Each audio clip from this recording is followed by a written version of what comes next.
নওগাঁর মান্দায় প্রয়াত সাংবাদিক এম জসিম উদ্দিনের স্মরণে আলোচনা সভা ও দোয়া অনুষ্ঠিত হয়েছে।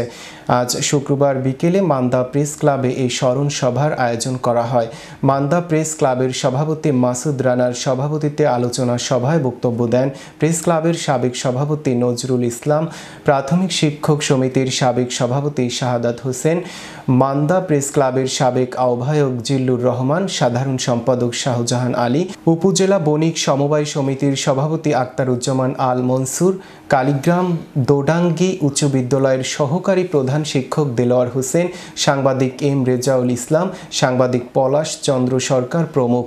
এ সময় মান্দা প্রেস ক্লাবের সাংবাদিকবৃন্দ সহ প্রয়াত সাংবাদিক জসিম উদ্দিনের ছেলে তাসনিম আলম রিজন, জামাতা আব্দুর রাজ্জাক নাতি তাওসিফ ফারহান উপস্থিত ছিলেন।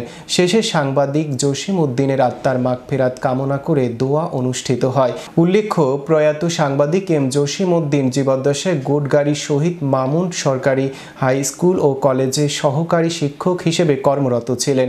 2023 সালের 28 ফেব্রুয়ারি তিনি অবসরে যান। শিক্ষকতার পাশাপাশি সাংবাদিকতা পেশায় জড়িত ছিলেন তিনি। গত 9 ডিসেম্বর রাজশাহী মেডিকেল কলেজ হাসপাতালে চিকিৎসাধীন অবস্থায় মৃত্যুবরণ করেন প্রবীণ এই সাংবাদিক।